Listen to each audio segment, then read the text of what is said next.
அனைவருக்கும் அகிலா ஜுவாலாவின் அன்பு வணக்கம். சமூகம் சார்ந்த அத்தனை பிரச்சனைகளுக்கும் விரல் நுனியில் தீர்வு வைத்திருப்பவர்கள் நாம். சமூக வலைத்தளங்களில், மொபைலில் என நிறைய நியாயம் பேசுகிறோம். ஏன் டீக்கடை பெஞ்சில் அமர்ந்து கூட விவாதம் செய்கிறோம். இத்தனை செய்யும் நமக்கு ஒரே ஒரு இடத்தில் மட்டும் குழப்பம் மிஞ்சுகிறது. அது எங்கு? வேறெங்கு? நம் வீட்டில்தான்.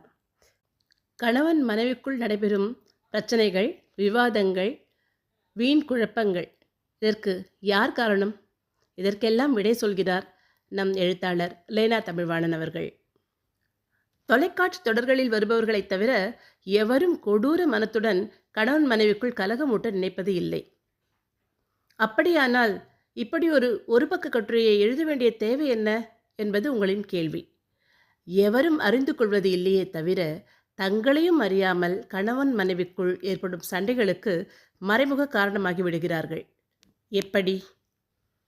2 நாளாக பல்வலி, டாக்டர் கிட்ட கூட்டிகிட்டு போங்கன்னு இவர்கிட்ட சொன்னால் பிஸிங்கிறார், வலி தாங்க முடியல. இப்படி ஒரு நண்பனின் மனைவி உங்களிடம் புகார் சொல்கிறார் என்று வைத்துக்கொள்வோம். அதை நீங்கள் எப்படி கையாள வேண்டும் தெரியுமா? அவனை எதிர்பார்க்காதீங்க, பாவம், அவன் உண்மையிலேயே பிஸி, நீங்களே போயிடுங்க, என் மனைவி வேணுமா, உதவிக்கு அனுப்பட்டுமா என்று கேட்கலாம்.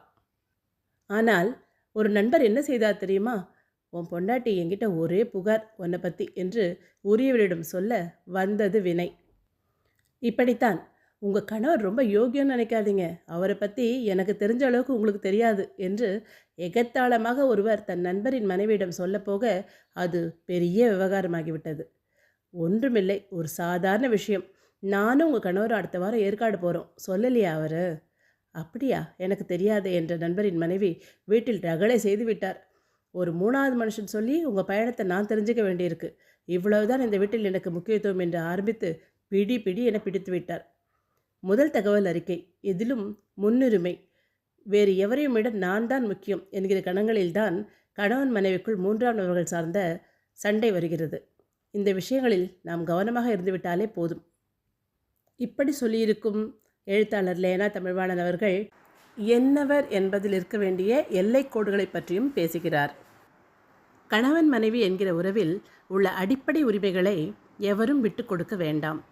ஆனால் என்னை விட உன் அண்ணன் உனக்கு வேடியோனா போயிட்டானா என்கிற வினாவை ஒரு கணவன் தன் மனைவியின் முன் வைத்துவிடக்கூடாது.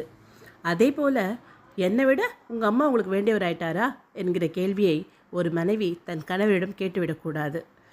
ஒவ்வொரு உறவிலும் யார் முக்கியம் என்பது விஷயம் சார்ந்த, அதாவது இஷ்யூ பேஸ்டு அடிப்படையிலேயே நிர்ணயிக்க வேண்டுமே தவிர நபர் சார்ந்த, அதாவது பர்சனல் பேஸ்டு அடிப்படையில் நிர்ணயிக்கக்கூடாது. விஷயம் சார்ந்த அடிப்படையில் ஒருவர் நடந்து கொண்டால் பெரும்பாலும் பிரச்சனைகள் வராது. என் அண்ணனை விட எனக்கு நீங்கள் தாங்க முக்கியம், அதில் ஏங்க உங்களுக்கு சந்தேகம் வருது? ஆனால் எனக்கு கஷ்டப்பட்டு கல்யாணம் பண்ணி வச்ச அவர் இன்றைக்கி ஒரு உதவின்னு வந்து நிற்கும்போது எப்படிங்க என்னால் மறுக்க முடியும்? அதையும் உங்கள் உதவியோடு தானங்க செய்ய விரும்புகிறேன் என்று ஒரு மனைவி புத்திசாலித்தனமாக அணுக வேண்டும். மாறாக மொட்டையாக ஆமாங்க அவர் தான் முக்கியம் என்று உணர்ச்சி வசப்பட்டு பதிலுறுத்து விட்டால் ஒரு விஷயமானது நபர் சார்ந்ததாக மாறி பெரிய சண்டையாகிவிடும். பெத்த தாய் ஒவ்வொருத்தருக்கும் முக்கியம், அதை விட நீ எனக்கு மிக முக்கியம், இந்த விஷயத்தில் நான் என்ன நடக்கணும்னு விரும்புகிறேன்னா என்று பொறுமையாக ஆரம்பித்து விளக்கம் சொன்னால் பிரச்சனையின் தீவிரம் குறைந்தே போய்விடும். ஒருவரின் மனம் என்பது கடல், அதில் ஏராளமான கப்பல்கள் ஓடும். இதை கௌரவ பிரச்சனையாக்கி போராட்டம் நடத்தினால் இருக்கிற இடமும் போய்விடும். உங்களவரின் மனதில் இன்னும் கூட பெரிய அளவில் இடம் பிடிக்க விரும்பினால் நம் அணுகுமுறைகளை அதற்கு ஏற்ற நல்லபடியாக மாற்றிக்கொள்வது மிகவும் நல்லது. கணவன் மனைவிக்கான அன்பினை திருவள்ளுவர் உடம்பொடு உயிரிடை என்ன மற்றென்ன மடந்தியோடு எம்மிடை நட்பு என மிக அழகாக சொல்லியுள்ளார். இதன் பொருள் கணவனுக்கும் மனைவிக்குமான நட்பானது உடம்புக்கும் உயிருக்குமான நட்பை போன்று நெருக்கமானது என்பதாகும். இத்தகைய பெருமை வாழ்ந்த திருமண வாழ்க்கையை பேணிக்காக்க திரு லேனா அவர்களின் கட்டுரையும் நமக்கு வழிகாட்டுகிறது தானே. நன்றி.